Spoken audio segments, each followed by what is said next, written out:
process of making sure that we safeguard the lives of our people from coronavirus spreading throughout the country. So I give the opportunity to Ntateli Kota, who's standing right in front of next to me.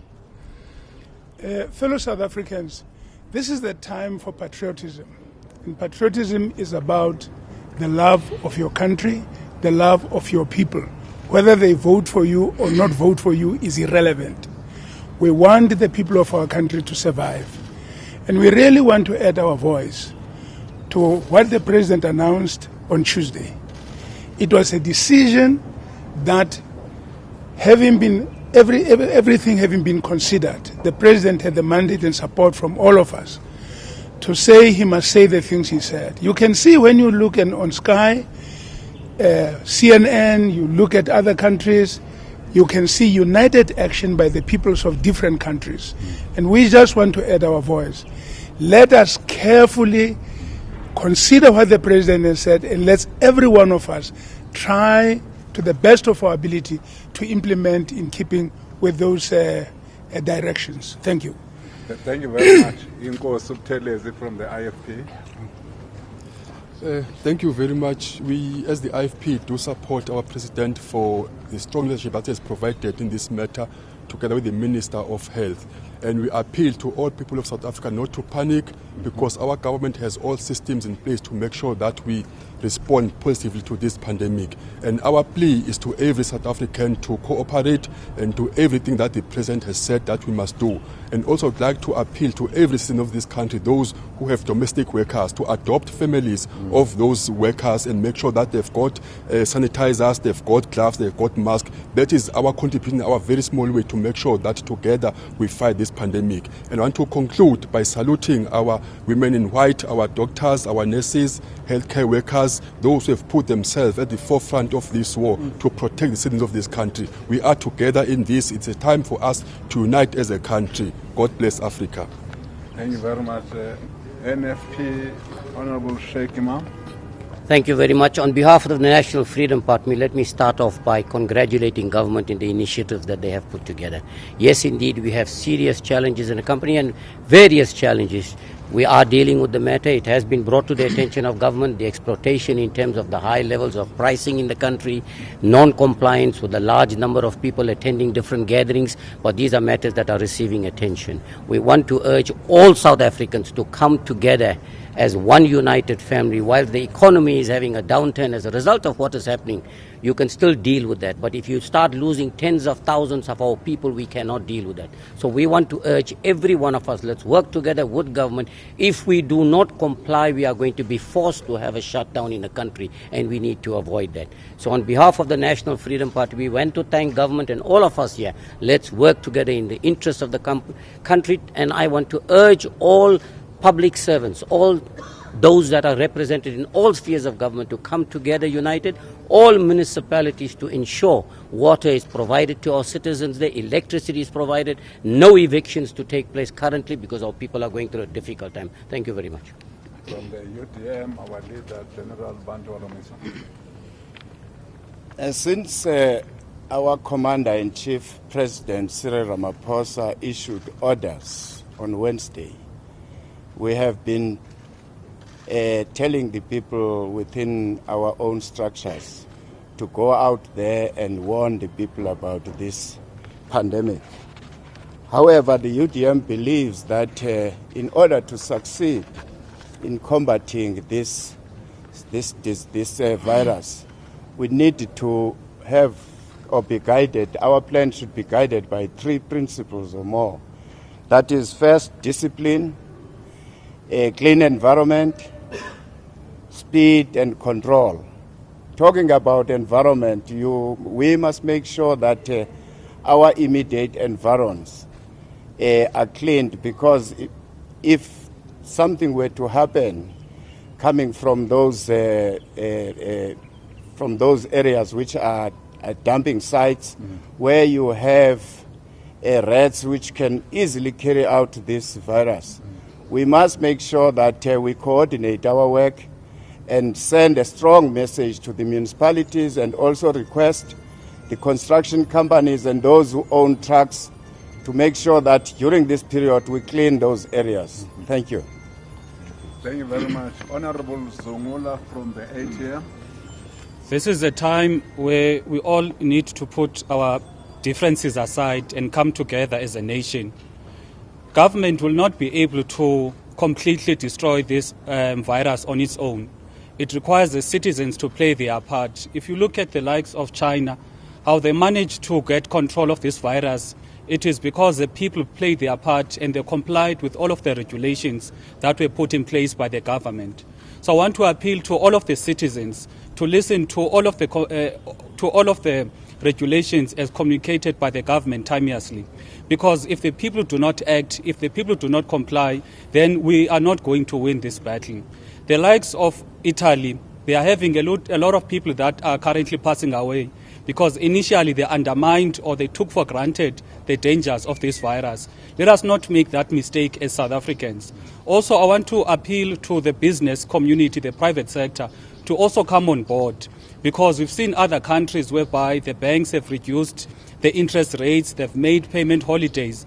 So we're appealing to the private sector as well to also come on board, because this virus will be able to defeat it if all of the sectors in our society are coming together, from the religious community, traditional community, civic society, private sector, all of the communities in our country.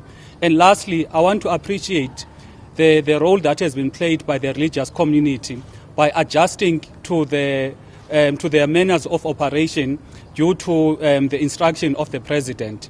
I want to encourage the religious community to further pray for the country and make sure that they educate the people about this virus, to make sure that all of the citizens are well aware of the dangers of this virus.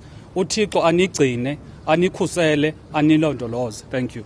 Thank you very much. Our last speaker and member of parliament is the leader of Al Jama, Mr. Hendricks, Honorable Hendricks. Bismillah ar-Rahman ar-Rahim. Mr. President, we are very proud of the swift action that you executed. The Al Jama party supports all your measures, and we are ready to support the Commander-in-Chief, because the pandemic that we have, we consider to be worse than a war situation. The pandemic has highlighted the inequalities in our health system, and so the NHI should be brought closer. Also, the infrastructure, especially in the rural areas, we know is hampering you from declaring a lockdown, but we hope that you will have the wisdom of Solomon and give more leadership to the country. Allah knows best.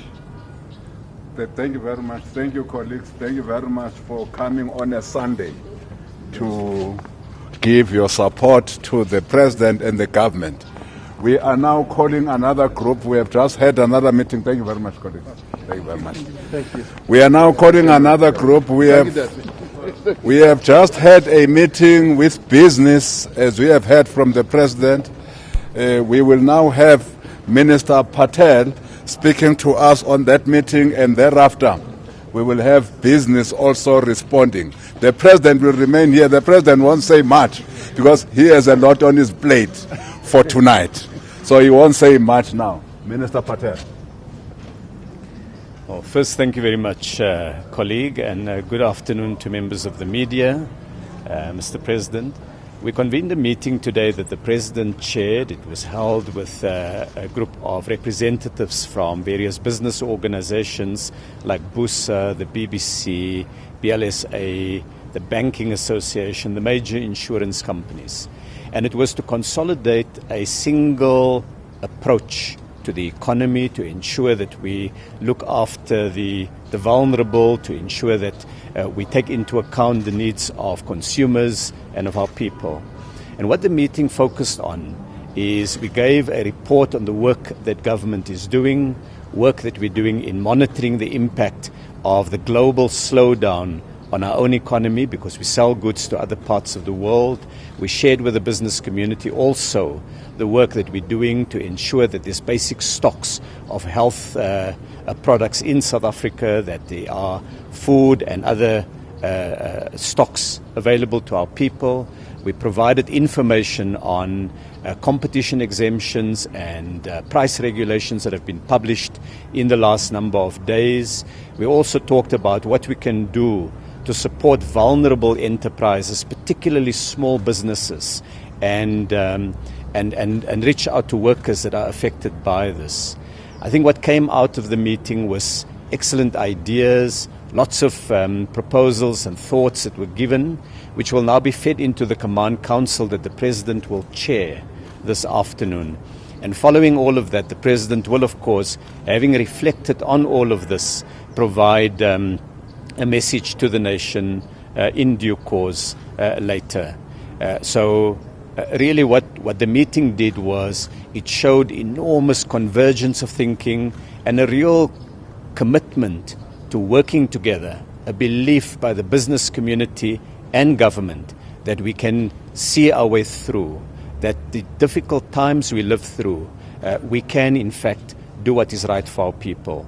And we have got pledges here of support, of collaboration, of cooperation, and that really was what we dealt with. Of course, a lot of the detail, His Excellency the President will be communicating later, and I think the media will understand that these would have covered issues relating to the labour market, to different sectors, and so on. So I wonder if we could perhaps just give an opportunity for some of the business people also. Definitely. Thank you, Minister Patel. The first representative of business will be Mr. Zungu. Thank you. The Black Business Council, which was part of this very august meeting, fully appreciates the role that the President and his executive have played in giving confidence to the nation and in dealing with very critical issues. There is no doubt in our minds that the sacrifices that businesses as a whole are making, are continuing to make, and will be expected to make, are fully appreciated by the powers that be. And so as business, we have given a commitment to work not only with government, but also with other social partners in making sure that priority number one, we flatten the curve. We are faced with an unprecedented scourge. Let's flatten the curve. Let's honor the social distance protocols. And beyond that, we'll be working together to ameliorate the hazards and the hardships that ordinary working people and ordinary South Africans are experiencing right now. Thank you. Thank you, Mr. Zungu. The next business rep is Mr. Kingston. Thank you, and thank you, President. We had a very constructive meeting this morning where we shared the work that Business Unity South Africa and all businesses, including BBC, business formations, individual businesses, are doing. We have created an integrated approach. We have offered our support to the President and his executive to work collaboratively with them. We've mobilized very significant resources to look in particular at the impact on healthcare, the labour market, and obviously economic interventions in the immediate short term, in the medium term, and over time, because we recognize that this is going to be with us not just for the next few months, but the ravages of coronavirus is going to be with this country for a long time to come. Therefore, to prepare ourselves not only for the immediate future, but for key interventions taking place thereafter. And we have committed ourselves to working, as I said, on an aligned basis on all key aspects of the economy, particularly mindful of the high levels of unemployment, the need to address SMMEs and township economies, critical supply chains and other such interventions so we can ward off the worst aspects on the economy currently. Thank you very much, Minister. Thank you, Mr. Kingston. The last speaker from business is Mr. Wainwright. Thank you. On behalf of the Banking Association of South Africa, we would like to thank the President for the leadership that he has shown to date and continues to show, him and his leadership team, one of which such leaderships was the meeting that we hosted today. I think as South Africans, in a time like this, we can be extremely proud and confident in our banking and financial services sector, which is globally recognized around the world for its strength. Our members and the industry is very well positioned to collaborate with businesses, our clients, with governments, with our regulators in helping the nation deal with this crisis that we're facing. We have to date already been working extensively through the various ministries and the regulatory bodies to ensure that we play our role, and it is a critical and significant role that we will play as not just banks but as financial services companies to help our customers and broader society in South Africa in dealing with this crisis. I can assure you we are very well positioned to do this. We are working tirelessly, our members are working tirelessly together with our regulators and the various ministries to ensure that we achieve this. So we express a lot of confidence. Again, we thank the President and his leadership team for the work that has been done to date, and we look forward to working with them over the coming weeks and months. Thank you very much. Thank you, colleagues. That was the last representative of business. As you know, we are now going to a meeting of the National Command Council led by the President. You will also know that after that meeting, sometime in the evening, the President will speak to the nation. We will let you know at what time. But again, a reminder to the media, because you will not have an opportunity to ask the President questions. You will ask us questions tomorrow. Tomorrow at DERCO, many ministers will be gathered there to further elaborate and take questions on what the President would have said to the nation tonight. Thank you very much. Siyabulela. Thank you. Thank you. Thank you. Wonderful. Wonderful.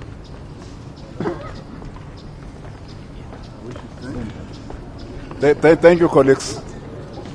Thank you for being part of this.